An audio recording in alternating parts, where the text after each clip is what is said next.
Mr. Burke is Berserk. Chapter 9, The Gold Rush. The teachers filled bag after bag with Gilver, and carried the bags out of the hole. Mr. Burke told us not to say a word about the Gilver to anybody, but it didn't matter. Thanks to all the yelling and shouting, the word got out. 5 minutes later, people with overalls and hard hats and shovels were streaming to the playground from all directions.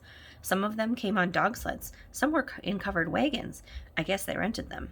The next thing we knew, the playground was filled with tents and people making campfires, cooking victuals, and playing harmonicas. It was a real Kodak moment. "Yeehaw," said one guy. "I'm a-hankering to get me a heap of that Gilver."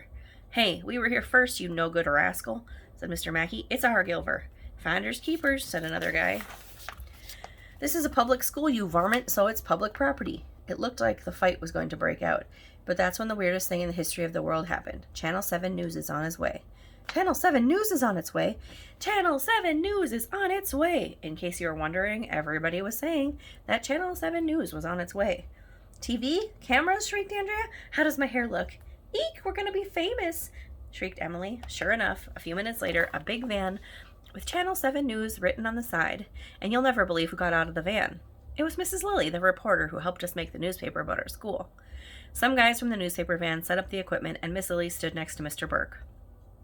"This is Mrs. Lilly of Channel 7 News," she said into a microphone. "I am reporting live from elementary school, where Gilver, a rare combination of gold and silver, has been found in the playground. With me is Mr. Burke, the school groundskeeper.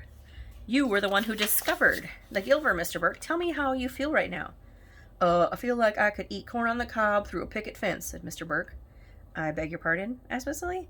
What I mean is, right now I could, just about hit a bull's backside with a handful of banjos."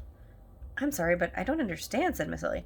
All I'm saying is, I feel like I could, bluff a buzzard off a meat wagon right now." "Huh?" said Miss Lilly. "I have no idea what you're talking about." "What's the matter, ma'am?" asked Mr. Burke. "Don't you speak English?" Miss Lilly was going to ask Mr. Burke more questions, but you'll never believe in a million hundred years who came running in front of the camera at that moment. "I'm not going to tell you." Okay, I'll tell you.